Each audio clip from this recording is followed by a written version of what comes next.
حضرت برا بن عازب رضی اللہ عنہ بیان کرتے ہیں، نبی اکرم صلی اللہ علیہ وآلہ وسلم جب اپنے بستر پر تشریف لے جاتے تھے تو دائیں پہلو کی طرف لیٹتے تھے اور یہ دعا پڑھا کرتے تھے، اے اللہ، میں اپنی ذات تیرے سپرد کرتا ہوں اور میں نے اپنا رخ تیری طرف کر لیا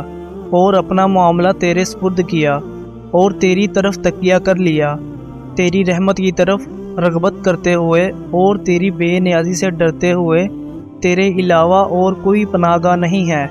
میں تیری کتاب پر ایمان لایا جو تو نے نازل کی اور تیرے نبی پر ایمان لایا جس کو تو نے مبعوث کیا ہے۔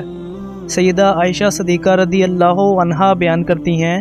نبی اکرم صلی اللہ علیہ وآلہ وسلم رات کے وقت 11 رکعات ادا کیا کرتے تھے۔ جب صبح صادق ہو جاتی تو 2 مختصر رکعات ادا کیا کرتے تھے، پھر دائیں پہلو کے بل لیٹ جایا کرتے تھے یہاں تک کہ مؤذن آتا اور آپ کو بلاتا۔ حضرت ابو ہریرہ رضی اللہ عنہ نبی اکرم صلی اللہ علیہ وآلہ وسلم کا یہ فرمان نقل کرتے ہیں، جو شخص کسی محفل میں بیٹھے اور اللہ کا ذکر نہ کرے،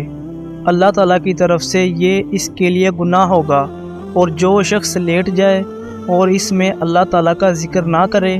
تو اس میں اس کے لیے گناہ ہوگا۔